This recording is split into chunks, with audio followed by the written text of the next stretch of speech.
ಚೆಲುವೆಯ ಅಂದದ ಮೊಗಕ್ಕೆ ಮಾತೆ ಭೂಷಣ,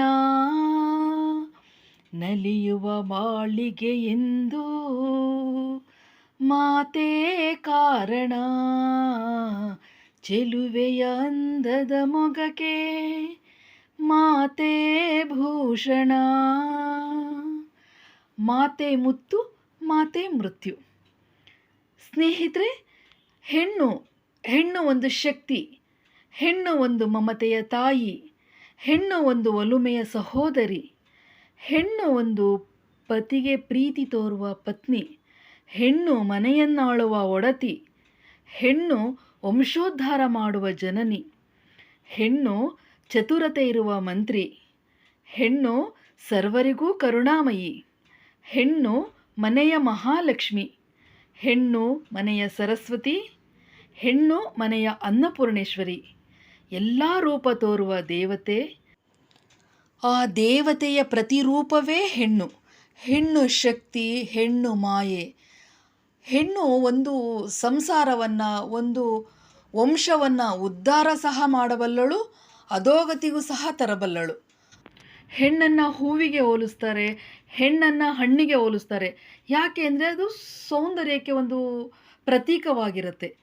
ಹಾಗಾಗಿ ಹೆಣ್ಣು ಯಾವತ್ತೂ ಸಂಸ್ಕಾರವಂತಳಾಗಿರಬೇಕು, ನಡೆನುಡಿಯಲ್ಲಿ ನಯವಂತಳಾಗಿರಬೇಕು, ಮಾತಿನಲ್ಲಿ ಮೃದುತ್ವ ಇರಬೇಕು, ಒಳ್ಳೆಯ ಮಾತಾಡಬೇಕು, ಸುಲಲಿತವಾಗಿ ಸನ್ನಡತೆಯುಳ್ಳ ಮಾತುಗಳನ್ನು ಆಡಬೇಕು. ಅದು ಮೀರಿ ಹೆಣ್ಣು ಯಾವತ್ತಾದ್ರೂ ಕೆಟ್ಟದನ್ನು ಬಯಸಿದ್ಲು, ಕೆಟ್ಟದನ್ನು ಮಾಡಿದ್ಲು, ಕೆಟ್ಟ ಕೆಟ್ಟ ಭಾಷೆಗಳನ್ನು ಹೇಳಿದ್ಲು, ಬೇರೆಯವರಿಗೆ ತೊಂದರೆ ಕೊಟ್ಲು ಅಂತ ಒಂದು ಹೆಣ್ಣಾದರೆ ಅವಳ ಅಂತ್ಯ ಅವಳಿಂದಲೇ ಆಗುತ್ತೆ ಎನ್ನುವ ಒಂದು ನೈಜ ಘಟನೆ ನನ್ನ ತುಂಬ ಆತ್ಮೀಯ ಫ್ಯಾಮಿಲಿಯಲ್ಲಿ ನಡೀತು ಫ್ರೆಂಡ್ಸ್. ಒಂದು ಹೆಣ್ಣಿನಿಂದ, ಆ ಮನೆಯ ಹೆಣ್ಣಿನಿಂದ ಅವರ ವಂಶವೇ ಅಧೋಗತಿಯಾಯಿತು, ಅವರ ಮನೆಯೇ ಒಂಥರ ನಾಶ ಸ್ಥಿತಿಗೆ ಬಂತು. ಆ ಒಂದು ನೈಜ ಘಟನೆ ನಡೀತು. ಆ ಒಂದು ನೈಜ ಘಟನೆ ನಿಮಗೆ ತಿಳಿಸ್ಬೇಕು ಅಂತೇಳಿ ನಾನು ವಿಡಿಯೋ ಮಾಡ್ತಾಯಿದ್ದೀನಿ. ನಾನು ಇದನ್ನು ತಿಳಿಸ್ಲಿಕ್ಕೂ ಒಂದು ಕಾರಣ ಇದೆ ಫ್ರೆಂಡ್ಸ್. ಆ ಹೆಣ್ಣಿನ ಪತಿ ತುಂಬ ನೊಂದ್ಬಿಟ್ಟು ಒಂದು ವಿಡಿಯೋ ಮಾಡು ಅಂತ ಹೇಳಿದ್ರು ನನಗೆ. ಇತ್ತೀಚೆಗೆ ಅವರು ತಮ್ಮ ಮಕ್ಕಳನ್ನು ಕಳ್ಕೊಂಡ್ರು ರೀಸೆಂಟಾಗಿ. ಕೇವಲ ನಿನ್ನೆ ಅಷ್ಟೇ ತಮ್ಮ ಮಕ್ಕಳನ್ನು ಕಳ್ಕೊಂಡ್ರು. ಅವ್ರು ಹೇಳ್ತಾ ಇರೋದು ತಮ್ಮ ಮಕ್ಕಳನ್ನು ಕಳ್ಕೊಂಡಿದ್ದು ತನ್ನ ಹೆಂಡತಿಯ ಒಂದು ನೀಚ ಮಾತುಗಳಿಂದ, ಕೆಟ್ಟ ಒಂದು ಮನಸ್ಥಿತಿಯಿಂದ. ಹಾಗಾಗಿ ಅವರು ಹೆಂಡತಿ ಮೇಲೆ ತುಂಬಾ ಬೇಜಾರಾಗಿದ್ದಾರೆ. ಅವ್ರು ಹೇಳಿದ್ರು, ಆಶಾ ಒಂದು ವಿಡಿಯೋವನ್ನು ಮಾಡು ಅಂತ ಹೇಳಿ. ಆಯಿತು ಅಂಕಲ್, ನಾನು ಮಾಡ್ತೀನಿ ಅಂತ ಹೇಳಿ ವಿಡಿಯೋವನ್ನು ಮಾಡ್ತಾಯಿದ್ದೀನಿ. ಕಾರಣ ಇಷ್ಟೇ, ಅದೇ ಥರ ಗುಣ ಇರುವ ಹೆಣ್ಮಕ್ಳು ಯಾರಾದರೂ ಇದ್ದರೆ ತಿದ್ದುಕೊಂಡು ತಮ್ಮ ಒಂದು ಏನು ಭವಿಷ್ಯವನ್ನು ಚೆನ್ನಾಗಿ ರೂಪಿಸ್ಕೊಳ್ಳಿ, ತಮ್ಮ ಮನೆಯ ಒಂದು ಒಳ್ಳೆಯ ವಾತಾವರಣ ಸೃಷ್ಟಿ ಮಾಡಲಿ, ತಮ್ಮ ಇಂಪ್ರೂವ್ಮೆಂಟ್ಸನ್ನು ಹಾಳು ಮಾಡ್ಕೊಳ್ಳದೆ ಇರಲಿ ಅನ್ನೋ ಒಂದೇ ಒಂದು ಕಾರಣಕ್ಕೆ ಅವರ ಪರ್ಮಿಷನ್ ತೊಗೊಂಡು ನಾನು ವಿಡಿಯೋ ಮಾಡ್ತಾಯಿದ್ದೀನಿ.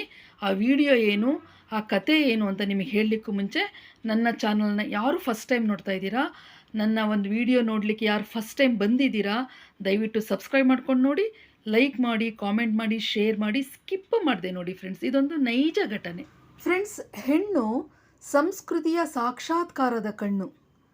ಮಹಿಳೆ ಅನ್ನುವ ಪದದಲ್ಲಿ ಮಹಿ ಅಂದರೆ ಭೂಮಿ ಅಂತ ಹೇಳಿ, ಇಳೆ ಅಂದರೆ ಸಹನೆ ಎಂಬ ಅರ್ಥ ಇದೆ. ಅಂದರೆ ಮಹಿಳೆಗೆ ಭೂಮಿಯಷ್ಟು ಸಹನೆ ಇರಬೇಕು. ಕ್ಷಮಯಾಧರಿತ್ರಿಯಾಗಿದ್ದರೆ ಮಾತ್ರ ಆಕೆ ಮಹಿಳೆ ಅಂತ. ಕ್ಷಮಯಾಧರಿತ್ರಿ ಅಂದರೆ ಕ್ಷಮಿಸುವ ಗುಣವಿರುವವಳೇ ಹೆಣ್ಣು ಅಂತ ಹೇಳಿ. ನಮ್ಮ ಭಾರತೀಯ ಸಂಸ್ಕೃತಿಯಲ್ಲಿ, ನಮ್ಮ ಹಿಂದೂ ಸಮಾಜದಲ್ಲಿ ಹೆಣ್ಣನ್ನು ಅತಿ ಹೆಚ್ಚು ಸ್ಥಾನದಲ್ಲಿಟ್ಟಿದ್ದೇವೆ. ಹೆಣ್ಣಿಗೆ ನಾವು ಯಾಕೆ ಅಷ್ಟು ಸ್ಥಾನ ಕೊಟ್ಟಿದ್ದೀವಿ, ಬೆಲೆ ಗೌರವ ಕೊಟ್ಟಿದ್ದೀವಿ ಅಂದರೆ ಹೆಣ್ಣು ಶಕ್ತಿಯ ಪ್ರತೀಕವೇ ಹೆಣ್ಣು. ಎಲ್ಲ ಗಂಡು ದೇವತೆಗಳಿಗಿಂತ ಅತಿ ಹೆಚ್ಚಿನ ಒಂದು ಶಕ್ತಿ, ಸಹನೆ, ಸ್ಥೈರ್ಯ, ಧೈರ್ಯ ಎಲ್ಲವೂ ಹೆಣ್ಣಲ್ಲಿದೆ ಅಂತ ಹೇಳಿ ಅರ್ಥ. ನಾವು ಈ ಭೂಮಿಗೆ ಹೆಣ್ಣಿನ ಒಂದು ಹೆಸರನ್ನು ಕೊಟ್ಟಿದ್ದೀವಿ, ಭೂತಾಯಿ, ಭೂಮಾತೆ ಅಂತ ಹೇಳಿ. ನಾವು ಕುಡಿಯುವ ನೀರಿಗೆ ಗಂಗೆ ಅಂತೇಳಿ ಹೆಣ್ಣಿನ ಸ್ಥಾನ ಕೊಟ್ಟಿದ್ದೀವಿ. ನಾವು ತಿನ್ನುವ ಅನ್ನಕ್ಕೆ ಅನ್ನಪೂರ್ಣೇಶ್ವರಿ ಅಂತೇಳಿ ಹೆಣ್ಣಿನ ಸ್ಥಾನ ಕೊಟ್ಟಿದ್ದೀವಿ. ನಾವು ಕಲಿತ ವಿದ್ಯೆಗೆ ಸರಸ್ವತಿ ಅಂತ ಹೇಳಿ ಹೆಣ್ಣಿನ ಸ್ಥಾನ ಕೊಟ್ಟರೆ, ನಮ್ಮ ಜೀವನಕ್ಕೆ ಬೇಕಾಗುವಂತಹ ಹಣವನ್ನು ಲಕ್ಷ್ಮಿ ಅಂತ ಹೇಳಿಬಿಟ್ಟು ಹೆಣ್ಣಿನ ಸ್ಥಾನ ಕೊಟ್ಟಿದ್ದೀವಿ. ಅಂದರೆ ನಾವು ಹೆಣ್ಣನ್ನು ಎಷ್ಟು ಪೂಜನೀಯವಾಗಿ ನೋಡ್ತಾ ಇದ್ದೀವಿ ಅಲ್ವಾ. ಅದೇ ರೀತಿ ಹೆಣ್ಣು ಸಹ ಆ ಪೂಜನೀಯ ಭಾವನೆಗೆ ತಕ್ಕಳಾಗಿ ನಡ್ಕೊಳ್ಬೇಕು. ಅವಳ ಚಿಂತನೆ ಆಲೋಚನೆಗಳು ತುಂಬ ಒಳ್ಳೆಯದಿರಬೇಕು, ಶುದ್ಧ ಮನಸ್ಸಿನವಳಾಗಿರಬೇಕು, ಮಾತೃ ಹೃದಯಿಯಾಗಿರಬೇಕು. ತನ್ನ ನಾಲಿಗೆಯಲ್ಲಿ ಒಳ್ಳೆಯ ಮಾತುಗಳನ್ನೇ ಆಡುವಂಥವಳು ಮಾತ್ರ ಹೆಣ್ಣು. ನಾಲಿಗೆ ಮೇಲೆ ಸರಸ್ವತಿ ಇರ್ತಾಳಂತೆ, ಅವಳಿಗೆ ಬೆಲೆ ಗೌರವ ಕೊಡುವವಳು ಹೆಣ್ಣು. ಹೆಣ್ಣು ಸಂಸ್ಕೃತಿಯ ಕಣ್ಣು. ಧರ್ಮೋ ರಕ್ಷತಿ ರಕ್ಷಿತಃ ಅಂತ ಹೇಳ್ತಾರೆ. ಧರ್ಮವನ್ನು ಅತಿ ಹೆಚ್ಚು ಗಂಡನಿಗಿಂತ ಹೆಚ್ಚು ಪಾಲಿಸುವವಳು ಹೆಣ್ಣಾಗಿರಬೇಕು. ಆಗ ಮಾತ್ರ ಅಂಥ ಒಂದು ಜೀವನ, ಅವರ ಕುಟುಂಬ ಒಂದು ಉನ್ನತ ಸ್ಥಿತಿಗೆ ಹೋಗುತ್ತೆ ಅಂತೇಳಿ. ಆ ಹೆಣ್ಣು ನಾನು ಯಾರಿಗೆ ಕಡಿಮೆ ಅಂತ ಹೇಳ್ತಾಳೆ, ಖಂಡಿತ ಯಾರಿಗೂ ಕಡಿಮೆ ಅಲ್ಲ. ಎಲ್ಲ ಸಮಾನಳು, ಗಂಡಿಗೆ ಸಮಾನಳಾಗಿ ದುಡಿತಾ ಇದ್ದಾಳೆ ಎಲ್ಲ ಕ್ಷೇತ್ರದಲ್ಲೂ.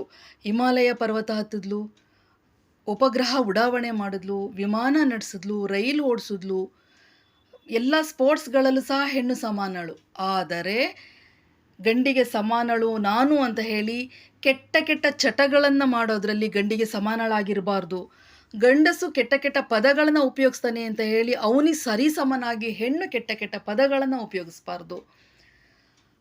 ಜೊತೆಗೆ ಬೇರೆಯವ್ರ ನೋಡಿ ಹೊಟ್ಟೆ ಕಿಚ್ಚು ಮಾತ್ರ ಹೃದಯಾಗಿರಬೇಕು. ಹೊಟ್ಟೆ ಕಿಚ್ಚು ಪಡೋದು ಹಾಗೆ ಹೀಗೆ ಮಾಡಿದ್ರೆ ಅವಳ ಅವನತಿ ಅವಳಿಂದಲೇ ಆಗುತ್ತೆ ಅನ್ನೋಕ್ಕೆ ಒಂದು ಸಂಪೂರ್ಣ ಉದಾಹರಣೆ, ನೈಜ ಘಟನೆ ನಾನು ಹೇಳ್ತೀನಿ. ನಡೆದಂಥ ಘಟನೆ, ಕೇವಲ ನಿನ್ನೆ ನಡೆದಂಥ ಘಟನೆ, ನಾನು ಒಂದು ನೈಜ ಘಟನೆ. ಹೆಣ್ಣು ತನ್ನ ಹೊಲಸು ಮಾತುಗಳಿಂದ ತನ್ನ ಸಂಸಾರವನ್ನೇ ತಾನು ಹಾಳು ಮಾಡಿಕೊಂಡಂತಹ ಘಟನೆ, ತಾನೆತ್ತ ಮಕ್ಕಳನ್ನೇ ತಾನು ಕಳೆದುಕೊಂಡಂತಹ ಘಟನೆ ನಾನು ನಿಮಗೆ ಹೇಳ್ತೀನಿ. ಸ್ನೇಹಿತರೆ, ಒಂದು ಊರಲ್ಲಿ 2 ಕುಟುಂಬ.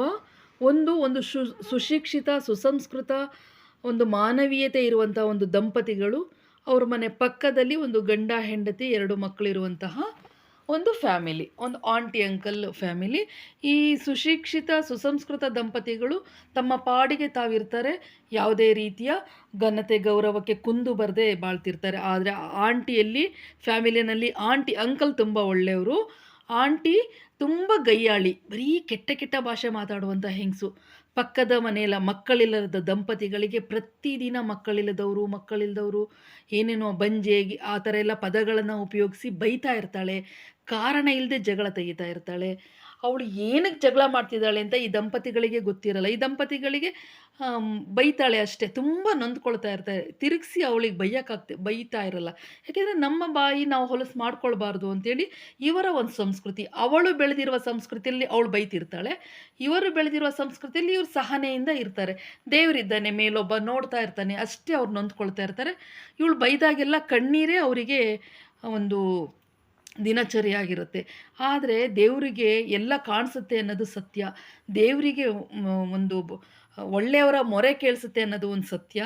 ಆದರೆ ಏನಾಯಿತು, ಒಂದು ದಿನ ಏನಾಯಿತು, ಈ ದಂಪತಿಗಳಿಗೆ ಅತಿ ಕೀಳು ಮಟ್ಟದಲ್ಲಿ ಒಬ್ಬ ಗಂಡಸು ಬೈದರೆ ಏನು ಅನಿಸಲ್ಲ, ಅದೇ ಪದಗಳನ್ನು ಒಂದು ಹೆಣ್ಣು ಎಷ್ಟು ಈಸಿಯಾಗಿ 4 ಜನ 16 ಜನದ ಮುಂದೆ ಒಂದು ಒಳ್ಳೆಯ ವ್ಯಕ್ತಿಗಳಿಗೆ ಬೈದಾಗ ಅದು ದೇವರಿಗೆ ತಲುಪುತ್ತೆ ಅನ್ನೋದು ಸತ್ಯ.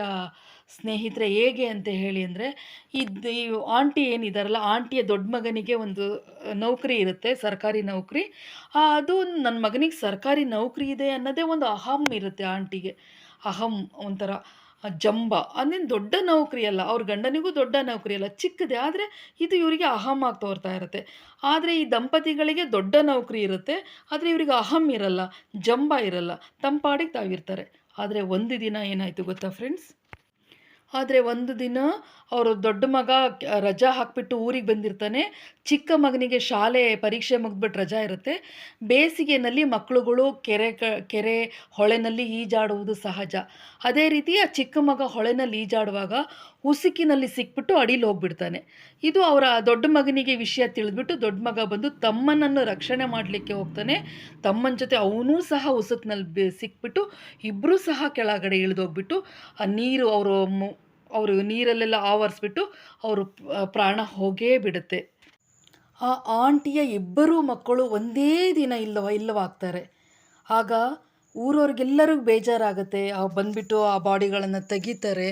ಕೊನೆಗೆ ಇವಳು ಅಳ್ತಾಳೆ ಆಂಟಿ. ಆದರೆ ಜನ ಪ್ರತಿಯೊಬ್ಬರು ಅವಳಿಗೆ ಜೋರು ಮಾಡೋಗ್ತಾರೆ, ನಿನ್ನ ಕೆಟ್ಟ ನಾಲಿಗೆಯಿಂದ ನಿನ್ನ ಮಕ್ಕಳನ್ನು ಕಳ್ಕೊಂಡೆ, ಪಾಪ ಯಾರ ಸುದ್ದಿಗೂ ಹೋಗದ ಆ ದಂಪತಿಗಳಿಗೆ ಮಕ್ಕಳಿಲ್ಲ ಅಂತ ಪ್ರತಿದನ್ನು ಚುಚ್ಚಿ ಅವ್ರಿಗೆ ನೋಯಿಸಿ ಅವರ ಉಸಿರು ನಿನಗೆ ತಟ್ಟಿದೆ. ಹಾಗಾಗಿ ನಿನಗೆ ಈ ಥರ ಆಗಿದೆ. ನೀನು ಮಕ್ಕಳು ಅವ್ರಿಗೆ ಮಕ್ಕಳು ಇಲ್ಲದೇ ಇದ್ರೂ ಅವ್ರು ಮಕ್ಕಳಿಲ್ಲ ಅಂದ್ಕೊಂಡು ಜೀವನ ಮಾಡ್ತಿರ್ತಾರೆ. ಆದರೆ ಇವ್ರಿಗೆ ಮಕ್ಕಳು ಇದ್ದೂ ದೇವ್ರು ಇಲ್ಲದೇ ರೀತಿ ಮಾಡಿಬಿಡ್ತಾನಲ್ಲ. ಹಾಗಾಗಿ ಅದು ಎಷ್ಟು ಘನಘೋರವಾದ ನೋವು ಅಲ್ವಾ ಸ್ನೇಹಿತರೆ. ಹಾಗಾಗಿ ನಾನು ಹೇಳ್ತಾ ಇರೋದು, ಯಾವುದೇ ಮಕ್ಕಳಿಲ್ಲದ ದಂಪತಿಗಳಿಗೆ ಹಂಗಿಸ್ಲಿಕ್ಕೆ ಹೋಗಬೇಡಿ. ಅವರ ಉಸಿರು ತಾಗದೇ ಬಿಡಲ್ಲ. ಇದು ಸತ್ಯ ಅಂತ ಹೇಳ್ತಾ ನಾನು ವಿಡಿಯೋ ಮುಗಿಸ್ತಾ ಇದ್ದೀನಿ. Thank you so much.